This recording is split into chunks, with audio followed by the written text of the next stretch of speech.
Everybody, I thought it might be interesting to run through a political compass now, see where I am with things. Perhaps I'll do one in the future and we can compare. So I'm going to go for this SPECT political compass. And of course, the biggest issue with these is understanding how you should answer the questions. So first question is, each individual enjoys bodily autonomy and have rights that no other individual or group may violate. Now, I think the question they're actually wanting to ask is, each individual should enjoy bodily autonomy and have rights that no other individual or group may violate. It's a question about the way the world ought to be. The way they've actually asked the question is about whether I assess this to be the current state of the world. I'm going to go ahead and fill in these questions as they are asked, rather than trying to mind read and guess at what they're wanting me to answer. But I'm aware that might give me a bit of a skewed result. So, thumbs up is on the left. Do I currently think individuals enjoy bodily autonomy? Well, I guess not entirely. The obvious two things that people talk about with bodily autonomy would be the right to have abortions, and people who are campaigning against circumcision would say that that's an issue of bodily autonomy. And I guess, therefore, I have to say moderately no, although it could be a lot worse. All fully formed individuals have the freedom to decide what they knowingly and voluntarily consume. So I think what this is asking is, if you as an individual are fully formed, you will have this freedom.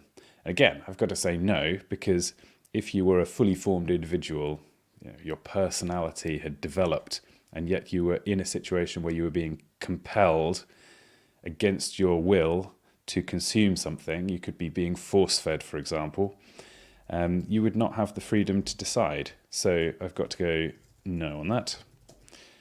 Slavery can be an acceptable practice in certain circumstances, such as punishment for crime. Well, slavery in most discussions at a fairly superficial level these days is assumed to be pretty much the worst of the transatlantic slave trade. There's certainly aspects of that are unacceptable in any circumstance. Viewed more widely, I think there is something to the idea that slavery as a system, just the pure idea that you have to follow these rules or else you'll die, you have no freedom, is not that different from things like being in prison. And to a lesser extent, the way that people talk about employment as wage slavery, we like to distinguish ourselves from the past and think that we've gone way beyond slavery. So since they didn't specify any of that, I generally think it's not good for people to be slaves, but I can't rule out that there's certain circumstances where it would make sense, so I guess I have to go moderately agree. Freedom of expression should be, there we go, finally a question phrased in a way that makes sense to me. Freedom of expression should be unhindered by law, regardless of the content or context. That's extremely sweeping. Gut reaction is to say, yes, freedom of expression should be unhindered. I guess the context where that might not apply is where you would say, I must be able to commit another crime in addition to freedom of expression, because freedom of expression is the highest ideal. In that case, I would not agree. But I don't think we have to interpret the question that way. If you're doing another crime, you can be punished for that other crime. You just won't be punished for expressing yourself. So I'm going to go for fully agree on this question. I think freedom of expression is pretty hard to disagree with. Some forms of expression are offensive. Some forms of expression are offensive, such as hate speech, and therefore should be banned. Well, this question isn't even asking, should we ban hate speech? It's saying, do you agree both that some forms of expression are offensive and that banning is an accurate banning hate speech is an accurate and correct follow-on from that agreement? Well, I agree that some forms of expression are offensive, but I do not think that's a reason to ban them. Political authorities need to control communications to prevent the spread of ideas that threaten society. Interesting. Generally, I think no. Is there a danger in spreading certain ideas? The trite answer has become the best disinfectant is sunlight, which is a strange metaphor because it's not true in the case of disinfectant. But I'm going to kind of go along with that point of view because I can't think of an instance I've ever heard of where I've thought that an idea being spread is worse than the consequences of preventing free speech. So no, we should allow people to have free expression in pretty much every circumstance. Provision of the internet should be monopolized by political authorities and made available free of charge. I think that's a very bad idea. People should be free to engage or abstain from religious activities that do not violate the rights of others. Well, they've made this very easy because they've left me open to define rights however I like. So I think as long as there's some get out here where if I'm presented with a situation where engaging with a religious freedom is a problem, I'll just define a right to get out of that. Blasphemy laws should be brought back or strengthened in order to protect religion from its enemies. I think that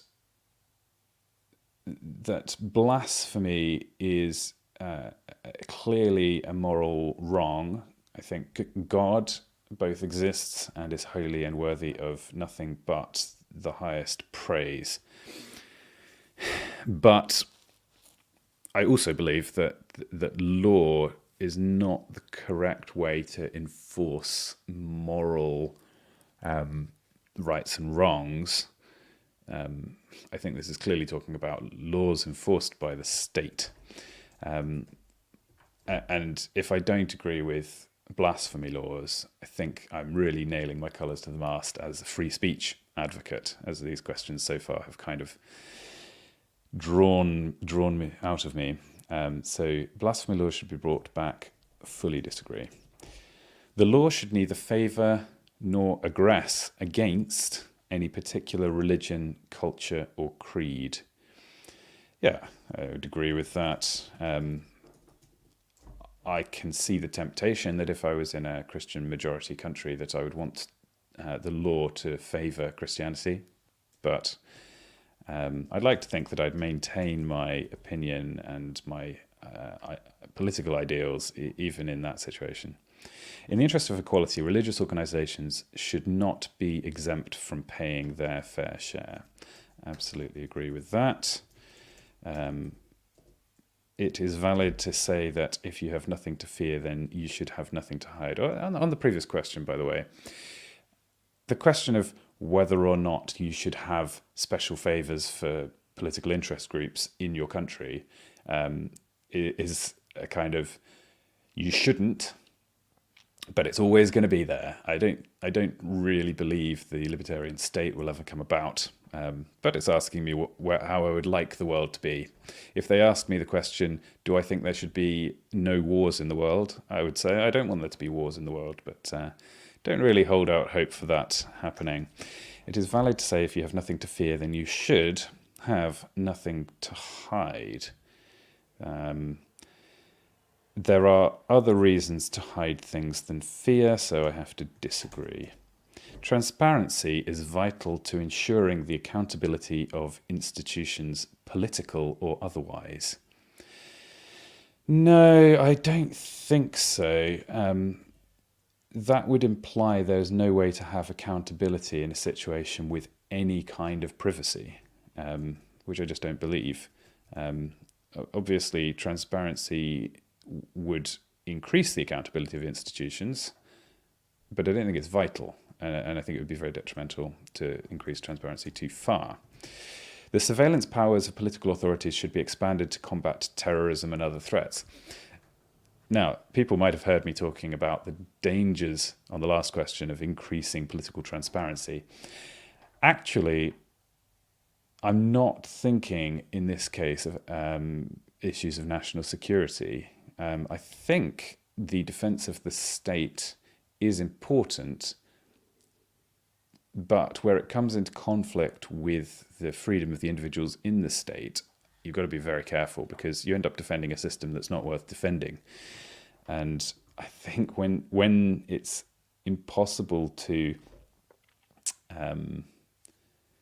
yes, if it's at all possible for the state to keep you safe in a way that doesn't require them to have, maybe I should go back and change my answer to the previous question. Basically, transparency in the state does seem important. I don't know. I need to think this through more. I guess I'll leave it in the middle. Well, no, I'll say no, and that runs slightly against my previous answer. People should be secure in their persons, homes, property, and communication. Secure.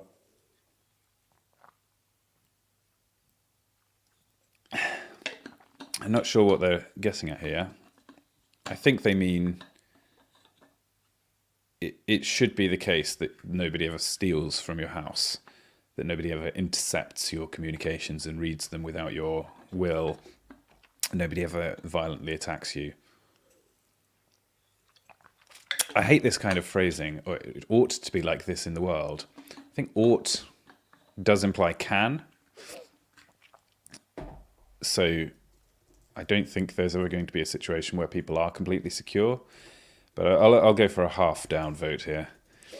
To solve crimes, the police need the power to conduct their affairs without consent or a warrant. Disagree, strongly disagree. What is the point of a system of warrants? It is to protect the citizen from authority.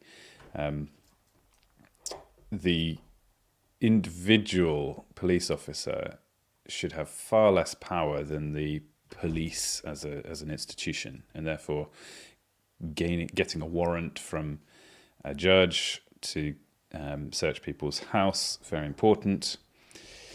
If a few crimes get to remain unsolved as a result, it's a price worth paying. Sexual orientation, sexual preference, or gender should have no impact on the treatment of individuals by the law. Well, this is where things get spicy, isn't it?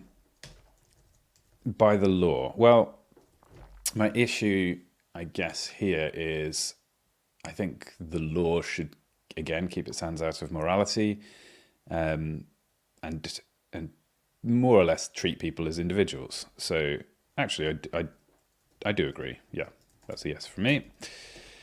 Political authorities should have the power to define, license, or restrict personal relationships.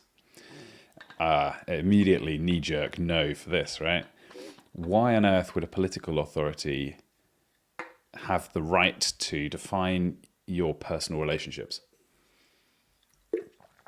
I struggle to imagine anybody saying yes to this. Well, I suppose there may be maybe in sheer law there's something like this, but no, thank you. That is my own business. Consenting adults should be free to choose their own sexual practices and personal relationships. Again, yes, seems self-evident. Maybe purely because of the society in which I was raised. Access to abortion should be regulated by law in order to reduce or eliminate the practice. Now, the question here is, do you consider the unborn to be humans? Is there some cutoff here? Because, abortion at a very early stage, some people will argue is different from murder. The difficulty is, where do you draw the line? But I think we can answer this question simply, because if you were to disagree with this question, that would imply that a baby who was just about to be born could be killed, and that would be absolutely fine according to the state. And I think if you agree with that, you have to agree that parents can murder their children up to any age. So if you're not allowed to, as a parent, kill a 10-year-old child, I don't think you should be able to kill a child who is just about to be born. And therefore, yes, abortion should be regulated. I suppose the question says, in order to reduce or eliminate the practice. Yes, because I want to reduce the practice in certain contexts. Personally, I actually want to reduce it in most contexts. The scope of criminal laws should be limited to the violation of the rights of others through force or fraud, the non-aggression principle, which I think I do largely agree with, although there's potentially some things outside that to do with national security. So I guess, having not thought it fully through, I'll go for a moderate agree, but basically yes. Banned medicinal and recreational drugs are a danger to society and should be made or remain illegal. I guess there must be banned medicinal substances which are a danger to society. I'd be amazed if that was not the case. So let's just take that as a given. Second part of the question, as a consequence, those things should remain illegal. Well, actually, although I am strongly against the misuse of drugs, I basically think people have an individual moral requirement to look after their bodies and to remain sober. I actually disagree with using law in order to enforce that. So I'm going to go for a strong no on this. And I see my dot moving downwards. That's probably something that makes me happy. Police, fire and ambulance services can be provided exclusively and effectively by the market. Can they be provided exclusively by the market? Yes. Can they be provided effectively by the market? My instinct is to say almost certainly more effectively by the market than by an institution. Police is an interesting one. You could argue that the type of justice produced by the free market might be wonky. For fire and ambulance, I think yes. I'm going to go for, just because of the caveat about not being entirely happy with private police force, I'm going to go for a moderate yes, which moves me there on the right. Eastwards, people who assume the risk of harm to themselves are a burden on society and should be punished by law. Well, you can't agree with this. If you disagreed with the earlier one about criminal activity only being about harm to others, again, I think harm to oneself is a personal moral issue, one which I have a strong view on. You should not harm yourself, but not something that should be punishable by law. So no. Are they a burden on society? Only if society also has the obligation to take care of them. So if you have a nationalised health service, this situation changes. But strangely, you probably find that you're more likely to be you're more likely to be in trouble in the law in a place that doesn't have a nationalised health service. Restitution should be paid to victims or families at the expense of the criminal or negligent wrongdoer. It's an interesting idea. Some different approaches to justice. I just want to take a second to think about this one. But basically, the reaction I have is why. What's the purpose? What's the benefit? What is it saying about justice if you have this kind of zero-sum game approach? Because what you're trying to achieve with the justice system is multiple things. You're protecting society, you're punishing the wrongdoer purely as an expression of justice, and you're trying to do some level of rehabilitation. I think by making a direct connection between the victim and the criminal, you might improve the rehabilitative properties of a justice system. But mostly the damage done to the criminal by their punishment is about justice, I would say. And the restitution to the victims is irrelevant to that question. So it could very well be that you would be overly punishing the criminal or under punishing the criminal. So I think connecting them is just going to be a bad idea overall. So no. Rights such as due process and the presumption of innocence only interfere with obtaining criminal convictions. Oh, just to add one more thing on the last question. If you use your punishment system to extract valuable things for the state, you end up with very bad incentives.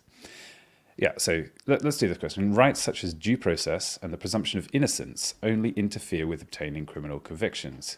I think due process and presumption of innocence are some of the most important principles that we have. They're such good principles. I'm sort of amazed that we even attempt to follow them. So it's a good thing. And they certainly do more than interfering with criminal convictions. So, no.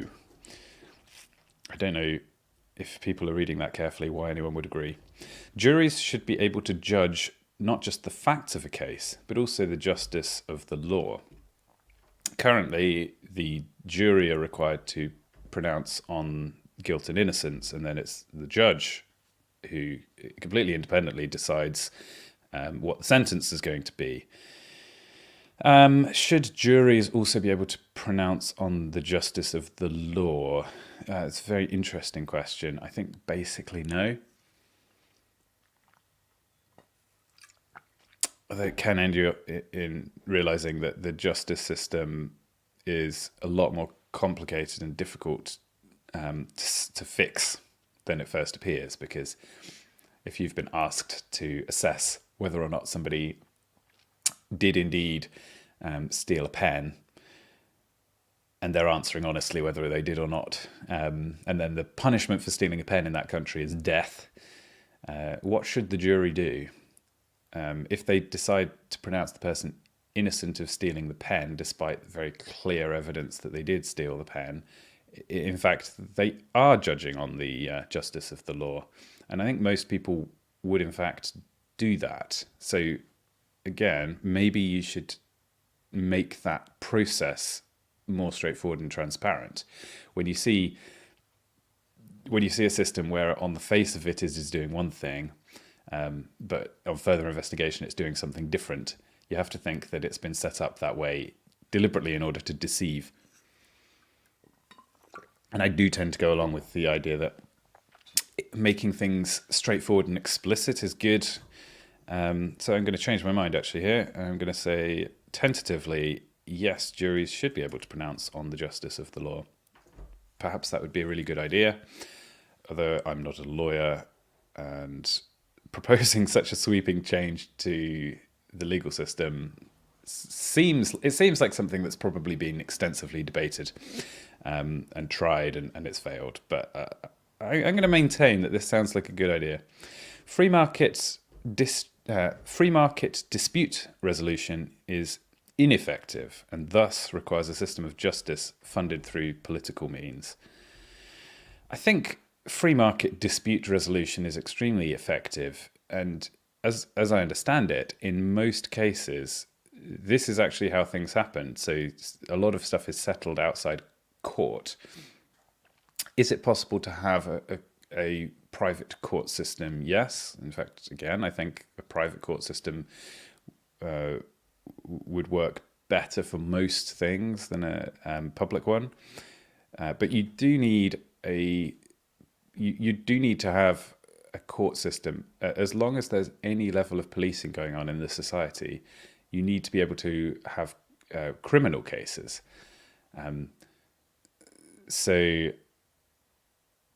But this question is saying, because of the issues with the free market dispute resolution, you therefore need a system of justice funded through political means.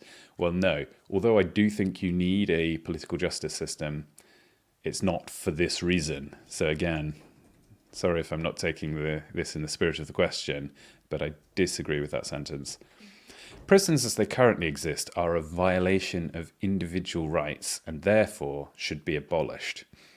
Well, prisons as they currently exist probably are a violation of individual rights, but I think the concept of individual rights is complicated and not necessarily the right way of looking at the world.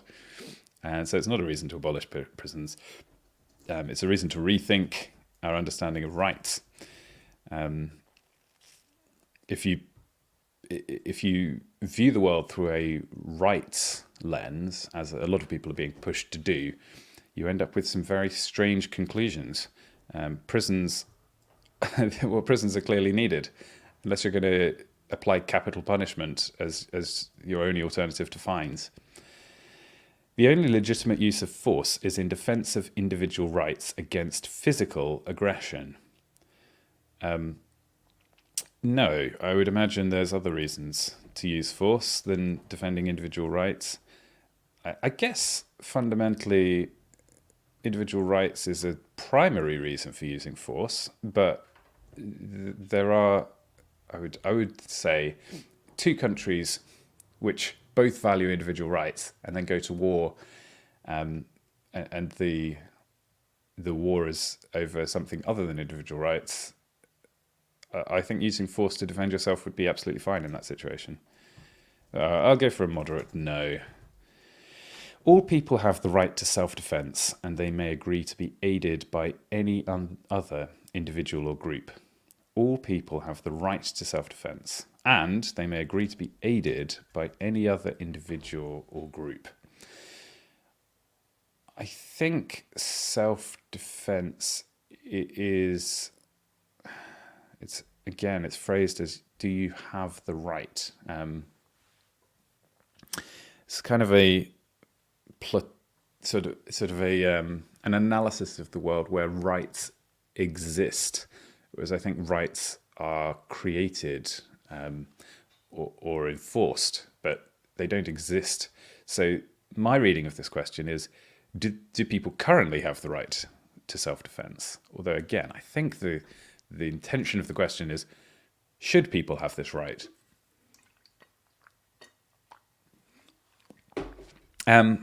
Do people have the right to self-defense?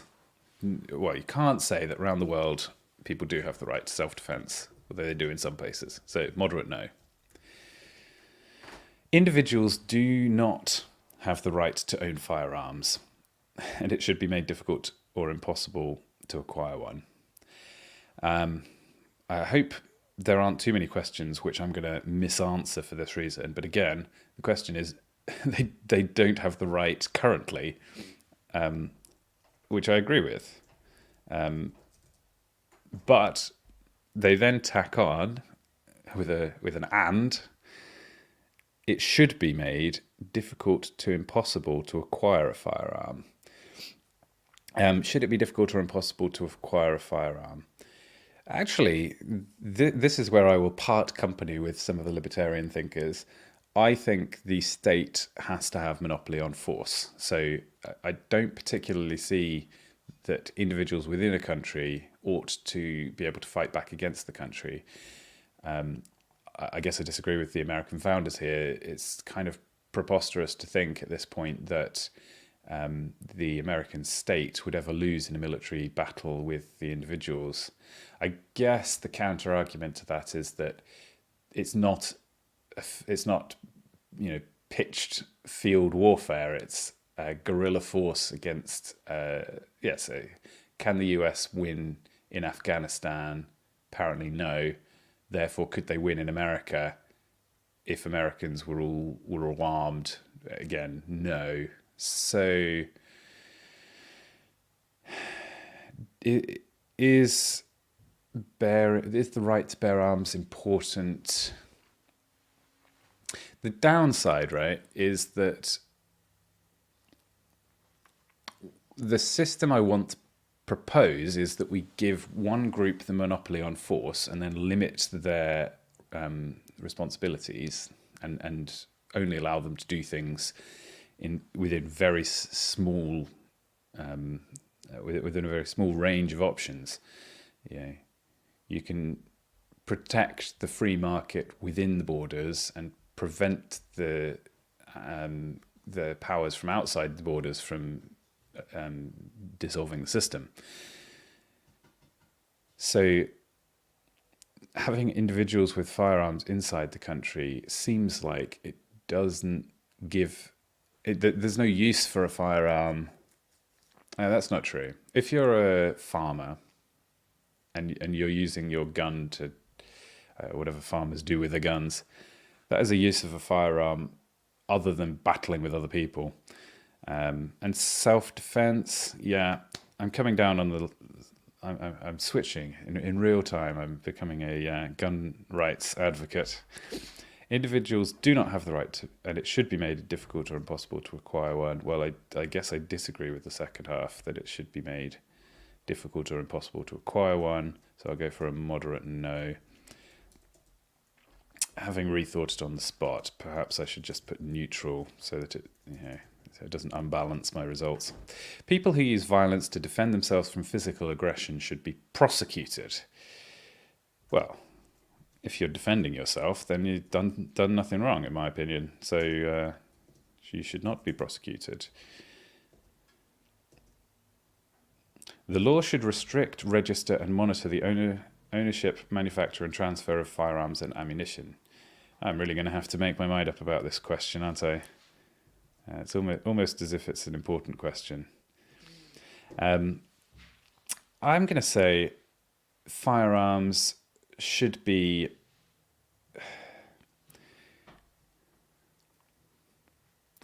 for the purpose of this quiz and needing to make an answer on the spot. I'm going to go full freedom here and say no restrictions, no monitoring, and no registration. Ensuring that individuals have respect for property rights is fundamental to maintaining a free and prosperous society. Well, property rights is definitionally important for being in a free society. I also think property rights is pretty fundamental to having a prosperous society. So it's difficult to disagree here. I don't think it's a watertight logical argument, but I'm pretty on board with that statement. All forms of property contracts should be regulated and enforced by some kind of political authority. No, I would think there's plenty of scope for property contracts in a private sphere, and moreover, I'd be very upset if it became illegal to set up private contracts and enforce them amongst your mates. I think people do this in a casual way all the time. So for what it's worth, I'm going to say no to that. People have the right to control and enjoy their property, so long as their choices do not infringe on the rights of others. I'm wary of the slipping in there of rights of others, that people might assume a particular set of human rights. For example, the Declaration of Human Rights. But I'm going to interpret this question charitably and assume that it means human rights is the way. Maybe I, at a later date, would decide to define it. And so therefore this seems just like a way of framing the law. You have the right, except in the case of exceptions, and I'll define the exceptions at a later date. So it's not really possible to disagree there. The practices of eminent domain and civil asset forfeiture are abuses of political power that need to be eliminated. Basically fully agree. I don't know what's implied by need to be eliminated. That, to me, says it's necessary for those things for some end, as in something being necessary in the void doesn't make sense. You only have something to be necessary in the context of another outcome. Nonetheless, I'm going to ignore that quibble and say, yeah, we should not have eminent domain. We should not have civil asset forfeiture. They are abuses of political power. In order to protect the poor from the rich, limits on profit, production mandates, and controls on prices are necessary. I guess, knee-jerk reaction is we don't want to have production mandates, controls on prices.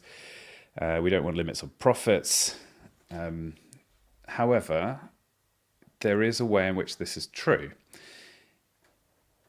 It is the case that the rich can abuse the poor in a way, using their profits and controls on prices. It's hard to see how being more powerful does not open up more avenues for abuse. And what this question is basically saying is, if we prevent anybody from being rich, then we remove the category of abuses of power through wealth, which is true. But obviously the cost is zero people are rich. And it also opens up the avenue for abuses of power by other people. I would agree basically that having rich people also leads to the poor people being richer. But to answer this question boneheadedly, that in order to protect the poor from the rich, it's necessary but not sufficient. It probably is sufficient, because if you completely abolish the rich... Let me rephrase. I think I'm not being clear. What I'm saying is, as long as there are rich people, the rich will have more power.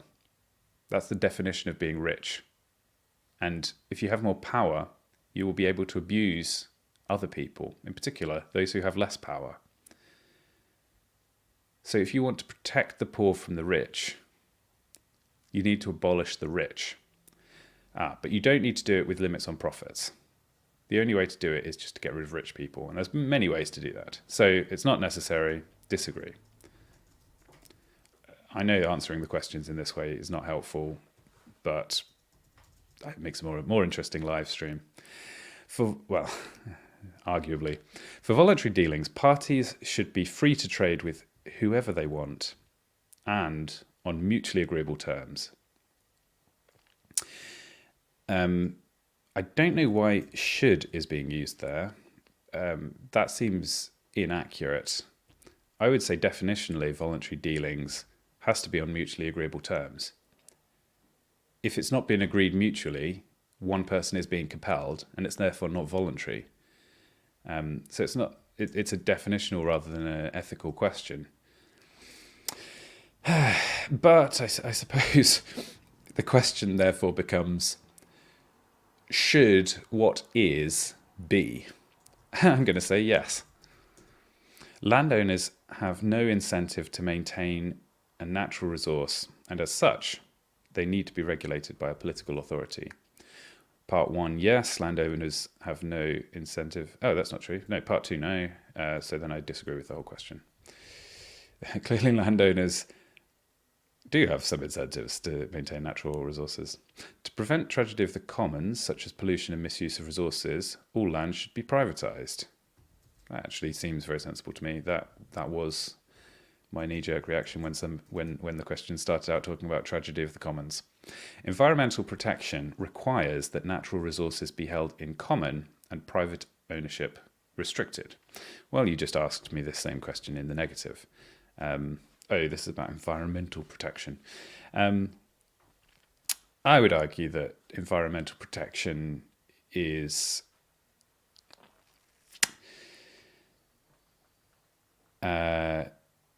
generally improved by private ownership, and the only caveat there is in the case where it's not clear whose individual private property is going to be affected by somebody's action. I think that could generally, there are ways legally of dealing with that sort of situation. So basically, I think private ownership is the solution rather than the cause of environmental issues. Profits hinder the behavioural changes required to protect the environment, necessitating political intervention. Again, profits are a proxy for benefit to other people. So the question here is, are there negative externalities? Are there downsides to other people which doesn't result in a decrease in profits? And does that require quote unquote political intervention? I guess I kind of agree in that if you are producing environmental effects which are harming other people, it is fair enough for those other people to have a way to complain and say, look, you're damaging my property and that isn't acceptable, I want restitution. That being called a political intervention is slightly misleading, but it's overall, I agree. Profits hinder behavioural changes required to protect the environment. This implies that if profits didn't exist, there is some hypothetical world that we can reason about. I don't think it really makes sense. How would people harm the environment differently? I guess that without profits, then people would be doing nothing, and therefore the environment would be improving. But in a way, a city is an environment in which humans live. A large density of humans can live in a city in a way that wouldn't be possible in a natural environment. I see that as an environmental improvement. The protection of the environment implies that keeping the status quo is more important than human flourishing. So the question's premised on the idea that protecting the environment, preserving it as it was, is a good thing and would necessitate anything. So I guess I have to disagree. Environmental advocacy and social pressure are a more effective means of changing behaviour than political action. Largely do agree with this. I would say political action follows public sentiment rather than the other way around. So yes. Politically funded subsidies for energy production should be abolished, leaving the market free to decide what is best. This is another case of I agree. I don't think it's ever going to happen, but yes, if we could get rid of subsidies, the world would be a better place. Not going to happen. If you explicitly said subsidies are not allowed in law, there would be another mechanism that appeared that did the same thing. Energy pricing, allocation and production are too important to be left to the market, necessitating political intervention. If they're important, the worst thing you could do is move them out of the sphere of the market. I guess energy production as a geopolitical issue might be that you want less energy but more control over it. So I'm going to marginally agree with that. People who think they are entitled to keep what they earn are being selfish and should just pay their fair share. Interesting. As a voluntary matter, I agree with this. It is incumbent upon people who earn to give. And that's true no matter how much you earn. Even if you are poor, it is a good thing for you to give away some of what you've earned for charitable reasons. And this question doesn't imply that this is in any way compelled, that you're being forced to give in a way that you know will be horrible and inefficient. So they should just pay their fair share. Not that it should become a matter of law, but that is a matter of individual morality. That is what they should do. It is valid to say that contributing our fair share is the price we must pay for civilization. It's true that any civilized society will be comprised of individuals who are altruistic to some degree. The implication most people would take from this is that compulsory taxes are therefore justified. I disagree with that, but taking the question at face value, yes, living an individualistic lifestyle where you take and take from the benefits of society and give nothing back, that is not a scalable way for individuals to behave. If everybody acts in that way, society will fall apart, and therefore you have to compel it. But there are going to be much bigger problems that will cause the collapse of society before then. The budgets of political authorities should be balanced by curbing expenditure and not by raising revenues. Well, that's a sweeping statement, isn't it? I mean, depends on the context. If you're currently in a political situation where you're spending an enormous amount and not raising many revenues, curbing expenditure, if you're spending a lot for valid reasons, you need to raise revenues. If you're spending a lot for invalid reasons, you need to cut expenditure. So I guess outside of context, what I should do is answer this question thinking about the whether I can get consensus across current political regimes and historic political regimes. And I would argue in almost all cases, the state expenditure is way too high, and the revenues being raised are also too high. So I'm going to agree with this. People are free to purchase it. Well, I mean, I think that's a very plausible system if everybody was like-minded with me, that you could have voluntary giving to the state, and you wouldn't have to have compulsory taxing at all. But then I would say that because, of course, I would want to give to a state that agreed with me 100%. So, yes, somewhat utopian. People are free to purchase any product or service they wish and should not be forced to pay for anything. Well, first of all, they're not free to purchase any product or service they wish currently. And secondly, they, in an ideal world, if I could wave my magic wand and make it that people never have to pay for anything, that seems dumb. That is to put a law in place to say that it's not allowed for you to exchange goods. Would be a complete disaster. So disagree. I don't know why that moved me to the left there. Free market banking with competition among institutions of all types is preferable to a central bank model. Surely the answer is yes. Preferable. It's not the preferred approach these days. Profits and losses are a burden for society to bear, not the individuals making the decisions. You can imagine people frothing at the mouth answering this question. What? How can profits and losses not be reflected by the terrible decisions of the capitalists who led to those profits and losses?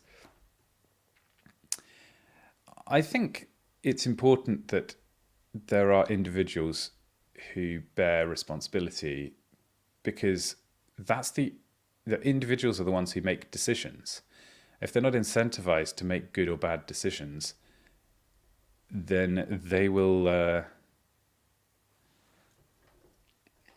So profits and losses are a burden for society to bear, not the individuals.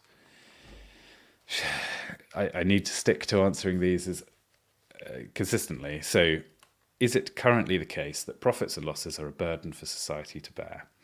No, because individuals bear some of the profits. Individuals who engage in voluntary exchange should be free to use as money any mutually agreeable object.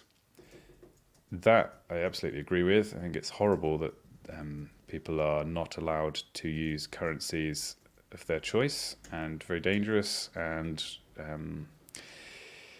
probably inevitable. Inflationary monetary policies and legal tender laws damage the economy and should be abolished. Inflationary monetary policies, I would say, do damage the economy, yes. Legal tender laws, as we were just discussing, damage the economy, should be abolished. Let's say yes. I could fully see myself getting passionate about both of those suggestions in the affirmative. It is valid to say throughout history, money has been the root of most, if not all, of the evils in the world.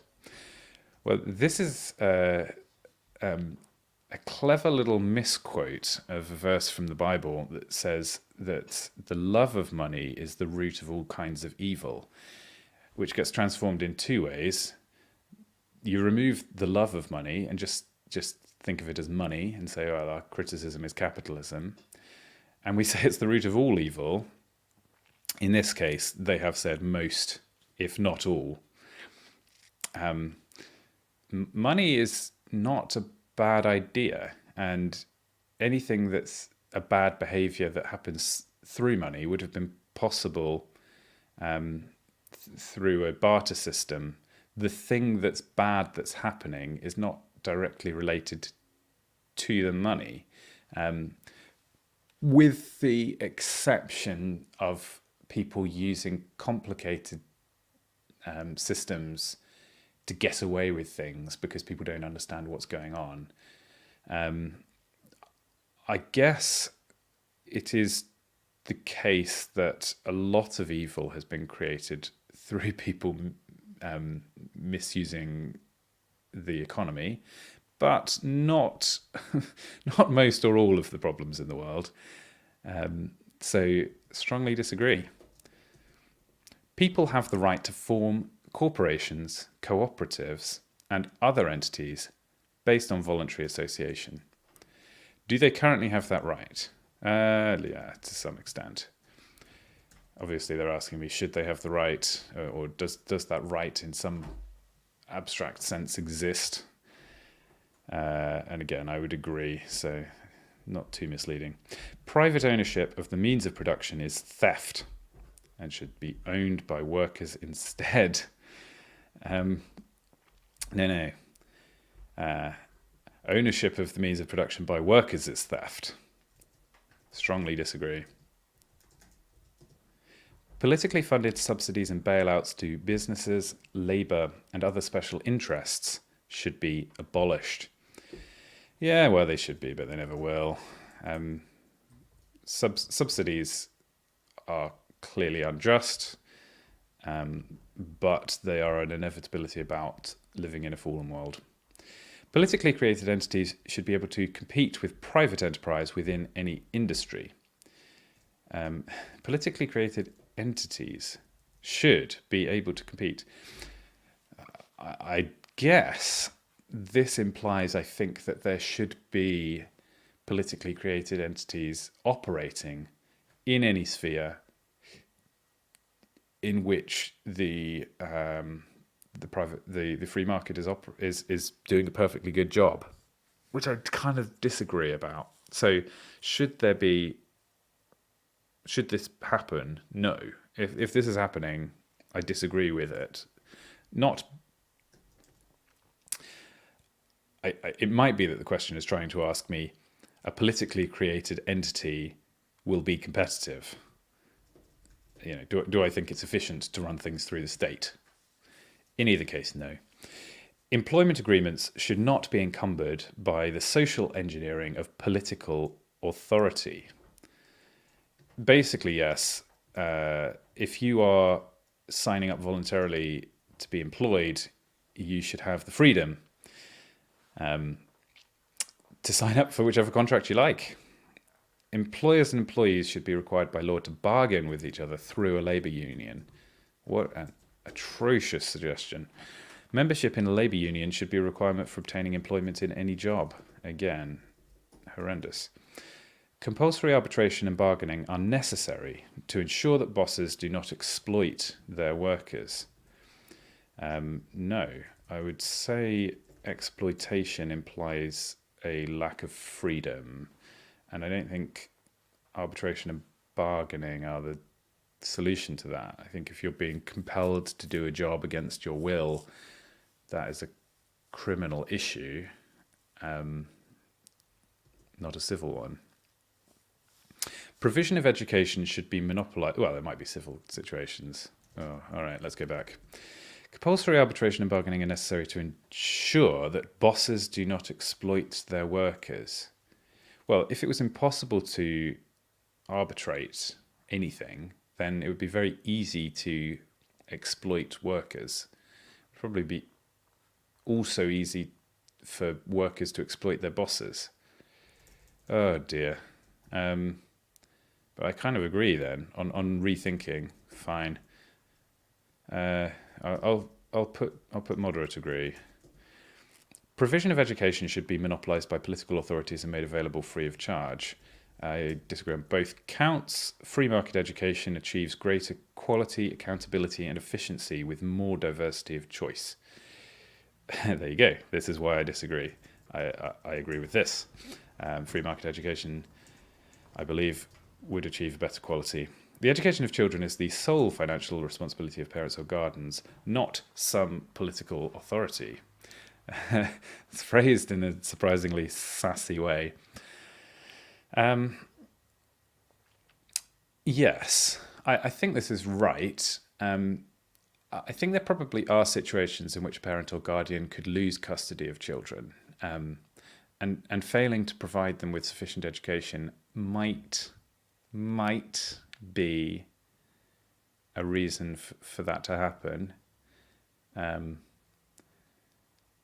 So assuming that parents and guardians by definition will be looking after their children properly, at that point, yes. I suppose you could argue that the state therefore by proxy has interest in the education of the children, but health insurance companies exploit the sick and dying to make a profit, and therefore should be regulated by law. Well, if we take out the value analysis of the word exploit, then yes, health companies do make money from the sick and dying, but they also heal the sick and dying, so it seems like a mutually beneficial arrangement, and therefore it should be regulated by law. No. All individuals should be free to determine the level of health insurance they want, if any. This I agree with. For anybody who doesn't agree with this, I'd add that I also think in a free country, people would choose voluntarily to give their money to organisations who would provide the support, the financial support, such that everybody who deserves it can get health insurance. Healthcare is too important to be controlled by political action and should therefore be provided by the market. Yes, exactly. Our failure to set up a decent healthcare system has led to an absolute atrocious of totalitarianism in 2020 across pretty much the entire globe. Society has a vested interest in preventing loss of life. Therefore, suicide and euthanasia should be illegal.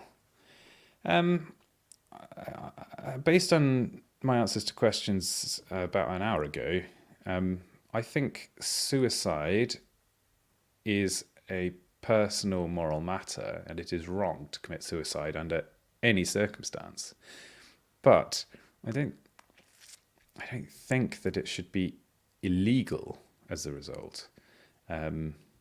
Society has a vested interest in preventing the loss of life. I don't even agree with that. I think in a lot of cases, society might actually be more vested in ensuring that people do in fact die, and having a giant aging population can be quite a burden on society. Provision of healthcare, and in that case, it's the reverse. It's that the rights of the individuals to continue living at an old age is more important than the wishes of society to be wealthy. Provision of healthcare should be monopolised by political authorities and made available free of charge. It should not be monopolised by political authorities, and it's if it's not available free of charge, then somebody else is being made to pay for it, and if it's not charitable, they're being forced to do it. Not all individuals will take responsibility for planning their retirement. Surely true. Therefore, an age pension should be provided. No. Politically funded welfare should be replaced with voluntary funded insurance, charity, and mutual aid. We've talked about this. Most people will not voluntarily help the poor. Therefore, it is incumbent on political authorities to provide welfare. I think most people will help the poor. Do I? No, that's contingent on the culture that they are raised in and various other factors. If the individuals in the society are not willing to help the poor, the correct solution is to engender increased morality, in particular through religion, and not to make it compulsory. That seems like you are addressing the symptoms and not the causes, and you're bound to run into more trouble. So, no. Charity and civil society will weaken if political authorities do not have the power to direct such activities. I would argue the reverse. As soon as charity is being directed by political authorities, society weakens. To ensure global stability, here we go, political authorities need to form alliances and act as the world police. Well, basically the question here is global stability a good thing? But that's not what the question is about. I think putting global stability as the top priority is a bad idea. But also the concept that you could make a single utopia, a global system that is stable, is wrong. I think that project is doomed for failure. So I have to disagree. I'm glad I can disagree because I also disagree with the spirit of the question. To ensure the security of a nation, service in the military should be compulsory for all citizens. Well, whether or not I agree with military service, I don't think the reason for it is for the security of the nation. There is no such thing as inalienable rights, and they can be suspended during times of war or crisis. Well, these two logical operators are connected with an and I kind of disagree with the first one, so I can ignore the second. Is there such a thing as inalienable rights? If you commit a crime, you forfeit your rights to some degree as a consequence. It seems to me maybe you have a right. I don't think rights exist, as I say. I think rights are a framing, a way of deciding how to set up your social contract.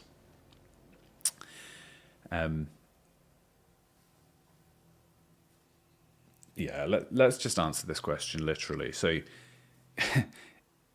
I agree there is no such thing as inalienable rights. They're a made-up concept. In fact, they can be suspended during times of war. We've seen that happening many times. Should they be suspended during times of war? Well, that's not the question I'm being asked. So yeah, I'll moderately agree. Intelligence agencies would not be effective if they were subjected to oversight and transparency. Well, they would be effective to some degree, but that would be limited. Clearly, you're going to be able to find out more secrets if you don't have to be transparent. It seems totally obvious. The question is whether that's worth it, but that's not the question I'm being asked, so I have to agree.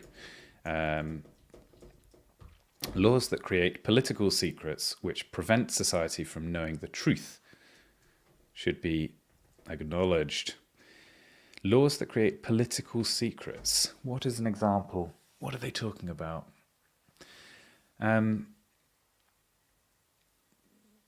Laws that create political secrets. So I'm sure there are examples. I just don't know them off the top of my head. So this would be something where a law is passed that says we're going to have a secret branch of government and it's going to operate with something like the National Secrets Act, and anything discussed in that branch of government will not be able to be, you won't be able to do a freedom of information request on this group. Is it important to have? See, I kind of think there's not good justification for that. I don't think that military security, I don't think national security needs to be able to operate with secrecy. Well, let's investigate an example as a quick test of that. So, cybersecurity, if there is a war going on in the digital realm and one nation state has this concept of secrecy and the other one does not allow it, the one that doesn't allow it is going to have to allow the opponent to know how to fight back. So it will be weaker. The question is that weakness significant enough to turn the tides of a battle? If the two forces are perfectly matched, it might be enough to tip the balance, but I don't believe that it's going to be the decisive thing. In some ways, developing software in private is not as effective. I'm thinking like Bletchley Park, right? If Bletchley Park had been known, then the use of the Enigma machines would have been reduced, and the Germans would have switched. I think you can probably put the information in a box and put limits around it and say, we're going to tell you the type of thing we're doing, but not the specifics. So therefore, creating political secrets isn't necessary. Foreign policy should keep a nation in a position of strength relative to that of other nations. Yeah, I guess since this isn't asking anything about method, just as a general point of view, do you want to be in a position of strength or weakness as a country? You want to be in a position of strength. Foreign policy should favour defence against attack from abroad and avoiding diplomatic entanglements. Should we favour defence over attack? Yes, basically. I don't like empire building as a rule. And certainly I would say it's less important than defending the country that you already have. There's some scope for preemptive attack. And the second half of the question, foreign policy should avoid diplomatic entanglements. It seems a little out of left field. I don't know why they've lumped these two concepts together. Are they trying to imply it's the same idea in some way? Well, I'm going to go for a moderately agree, but I'm not sure what. I'm not confident on my answer there. Foreign interventions, including military and economic aid, are necessary for preserving the security of the nation. Over a long time scale, it seems inevitable that you'll have to be involved in some kind of military action. Economic aid being necessary is probably not the case. And since they're anded, I have to agree with both. Is economic aid necessary for preserving the security of the nation? Well, you might give money to a country, the next country over, because they're your ally and they're being attacked, and you'd rather they not fall. So fine, we will agree. All people have the right to resist tyranny and defend themselves, their rights, and the rights of others. Well, if you're living in a tyrannical country, you probably don't have the right to resist, but you're going to do it anyway. You will. So let's see. I'll go for a disagree. We're on the final stretch. Anybody watching? We're almost there.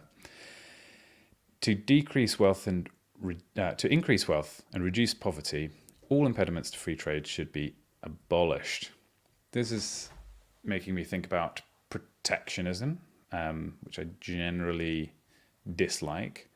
Although, again, I've seen arguments that talk about how, so if you put in place any impediment to free trade, you will reduce wealth and increase poverty.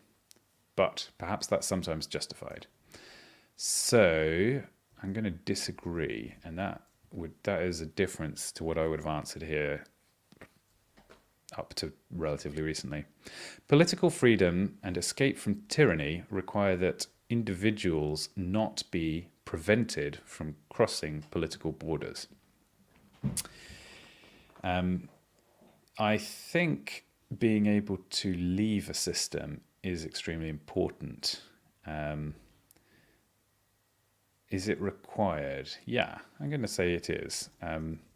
Well, that's not to say necessarily that you should always be allowed to cross political borders, but that sometimes the importance of not being able to cross a political border, the importance of that is higher as an ideal than complete political freedom for every individual on the planet. But just to answer the question on its face, yes. Trade is too important to go unregulated and should be restricted by some kind of political authority. Yeah, so this is the kind of conservative perspective on the free market as I understand it. So extreme left says that the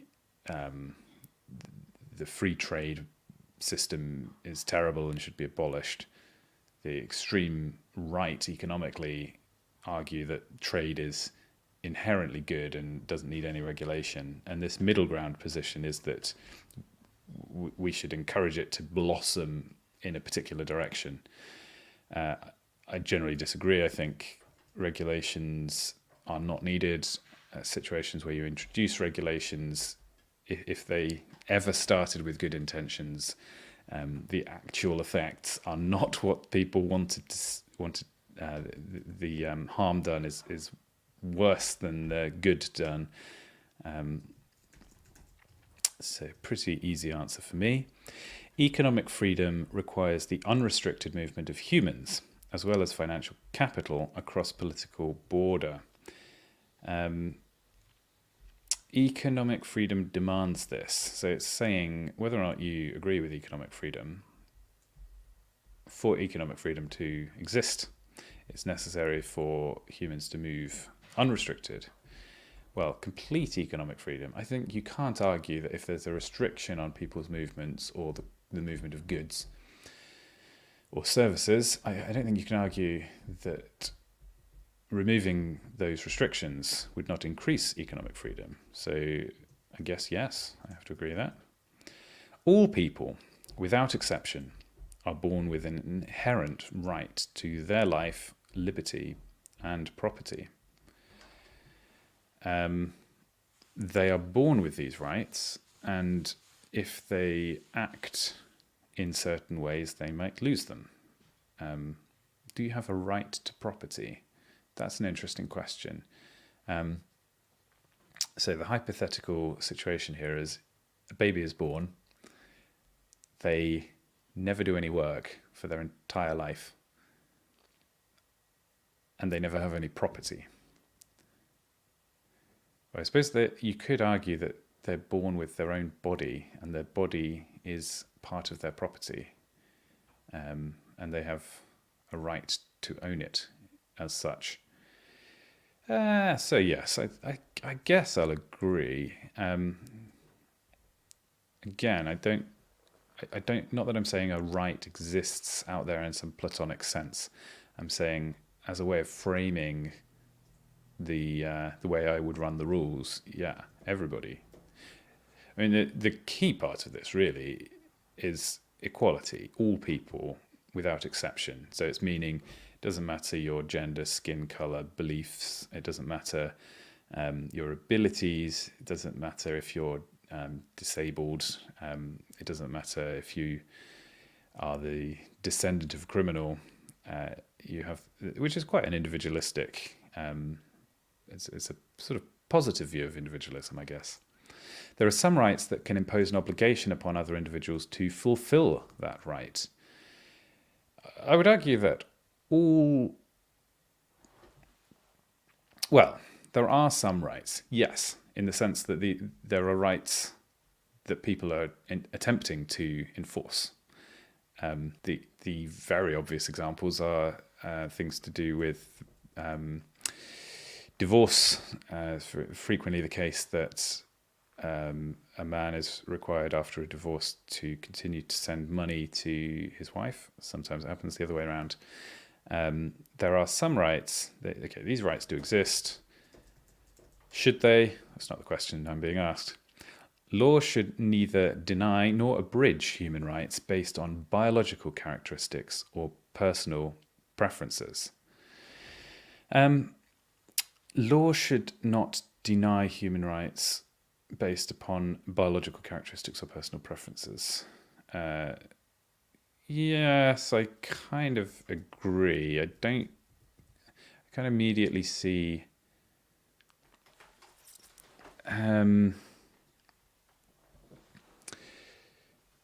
again, I'm going to assume that I can agree with this and then modify other parts of the human rights code. Well, so for example, if you are introducing a right to go anywhere you like, there isn't such a right. But suppose somebody wanted to introduce a new human right that says, oh yes, you can enter any property, any room without being stopped. If that was introduced as a right, I'd want to say, well, if you're a male, you're not allowed to enter a female space, and if you're a female, you're not allowed to enter a male space. Private organizations can set standards of association, and individuals can respond with ostracism or boycotts. Yeah, I think this is a much more sensible way of running the world than the way that we do currently. Parents or other guardians have the right to raise their children according to their own standards and beliefs. Yes, absolutely. Parents should be able to abuse and neglect their children without fear of intervention from everybody. Now, some people would say raising your children according to your beliefs is a form of abuse. But I'm going to assume I can define abuse in the way that I would agree with.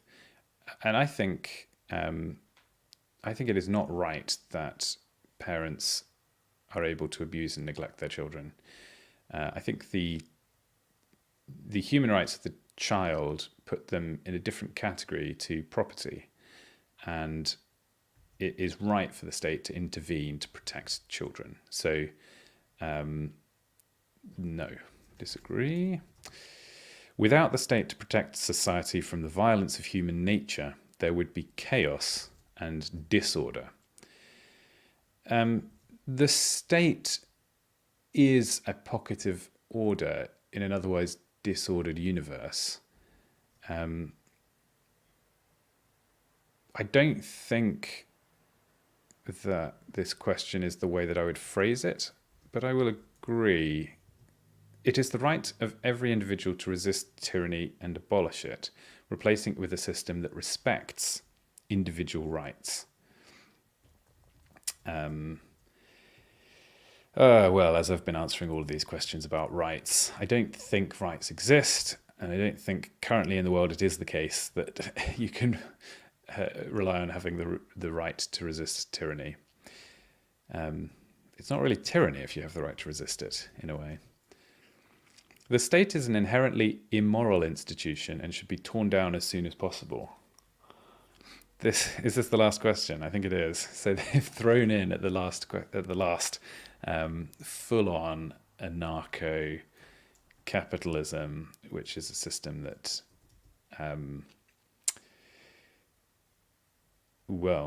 would immediately dissolve if it were set up. If there were, I guess,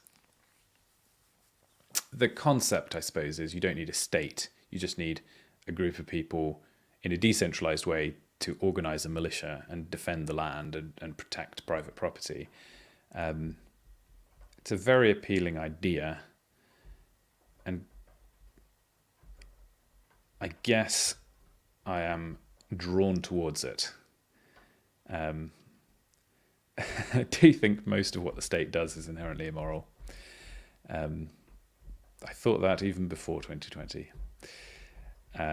Let's leave it neutral, because I feel a leaning towards agreeing, but basically what the state should be doing is moral, which is upholding the free market. No, I tell you what, I'll moderately disagree. I don't think we should be tearing down the state. I think we should be tearing down most of the state.